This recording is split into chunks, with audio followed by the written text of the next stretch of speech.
going to show some basic and intermediate and advanced technique that you can train from home if you are so unfortunate to be sick and have a wife to train with.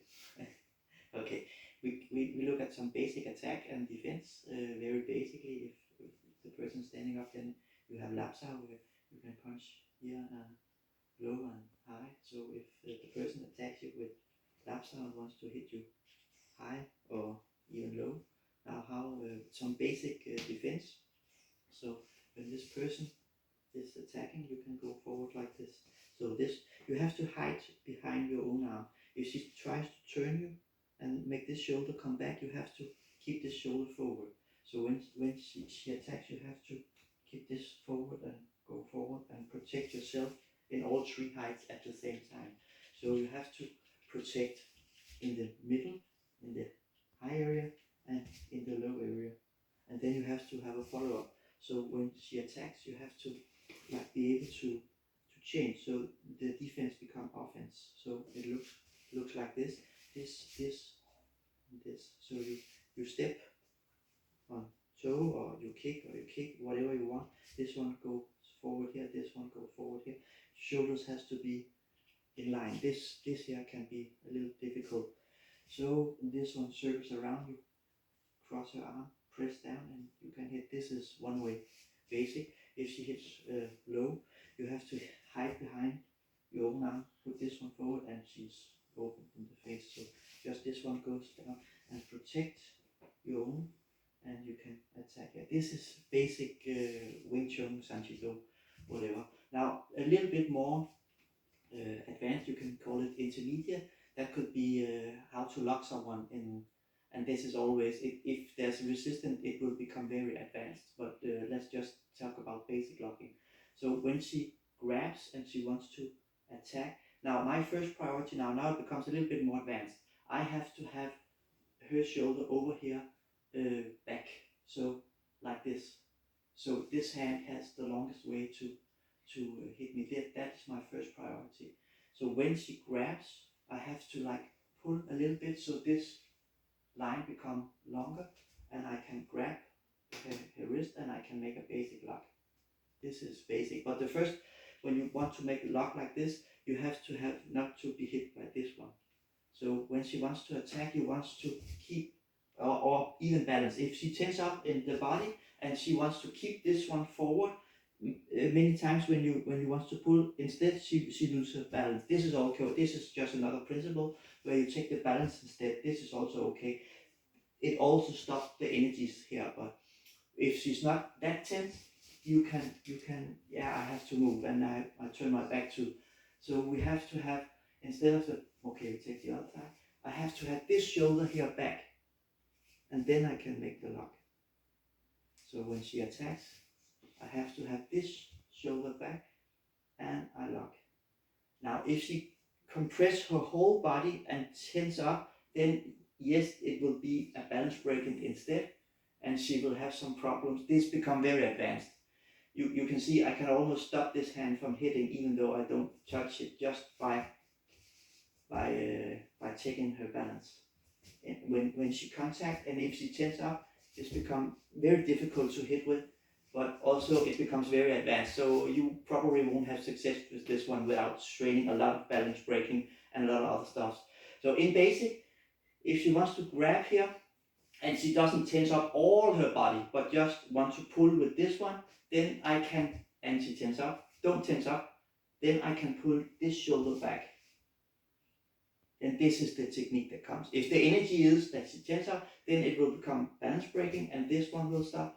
And if I don't have the timing to stop her here, I can go with her energy. So if she pulls and she hits, then this one here will become an option.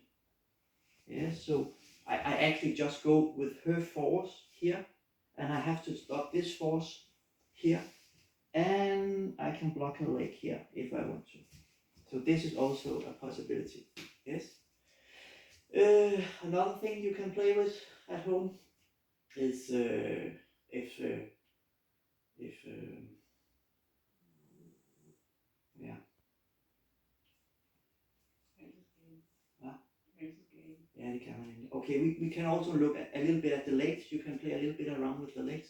So if someone is just standing like in fighting stance, in the other leg so they can better see, and I want to kick her in the thigh, then the most normal defense ever is to raise the leg. So I make contact and I want to kick, then I have an opportunity, instead of this, then remove the leg and kick her behind leg.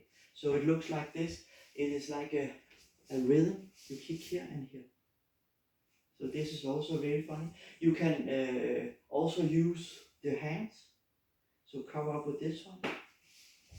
And then you can break the arm and go for arm locks. So this is here. And if the behind leg is too far away, when I do the first defense, lift up the leg, here, and I don't feel like I can hit this is too far away, then you just change to the front one. It depends a little bit on the distance, but this is the attack. You want to crush and you want to kick, and if you cannot kick there, you go back here. So you can play around. You can use your leg to do it, or you can use your hand. But if you use your hand, be aware that when I do this can hit and this can hit. So you have to cover all three heights at the same time in somewhere. So when I do this, I can do this. So if you hit with the back one, I still have this one in the center. Or if she goes around with it, I still have this one. Then when this one comes, this one becomes a problem. So you have to be like here and to change. So you have to cover low, medium and high at the same time. So I kick for her leg and I take it away. And here we have, again, if this shoulder is being pulled back a bit, then this hand has a long way to travel. And if she pulled this one back, I feel it in this hand. So then this hand gets the signal. So this hand now knows that this hand is coming. When this shoulder is being pulled back, I know this hand is coming. So when this is happening, I just let go in this one. So this shoulder tells this hand that this hand is coming and this one is being pulled back. But even though I do this and she pulls back, this hand here has to cover here and the leg has to cover the leg as basic. In basic, the hands cover high and the leg covers low. But you can change it around. You can, just like I showed, if I kick here, the hand can go a little bit low sometimes and this is okay. And you can also sometimes, when you have the hands can also, when she tries to kick, the hands can also block low. This becomes a little bit more advanced, but this is also like difficult for her to kick. But in basic, you want to have here, so when she kicks or punch, you have the opportunity to feel what is she doing, how can you defend. So at a distance, you want to close the distance. She kicks or punches, you want to feel what is happening and just stick to whatever she's doing. And when the time is right, you can break balance and then sweep or whatever you like.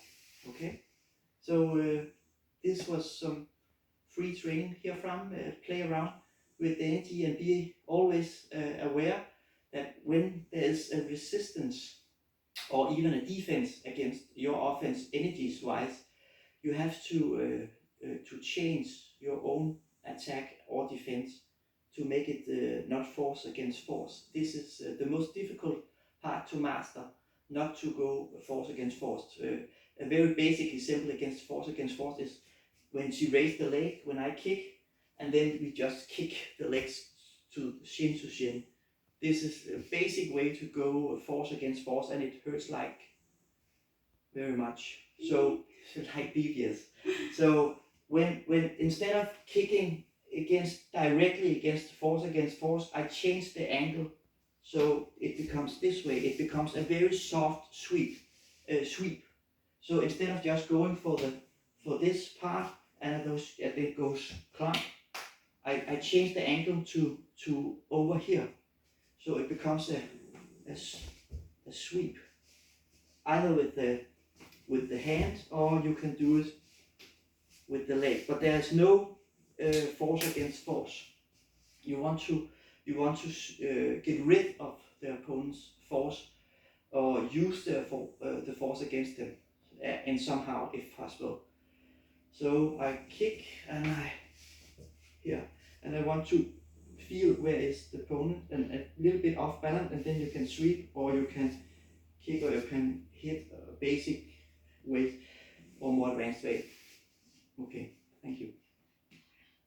Jeg vil bare prøve at afsløre, så længe så langt over her. Ja.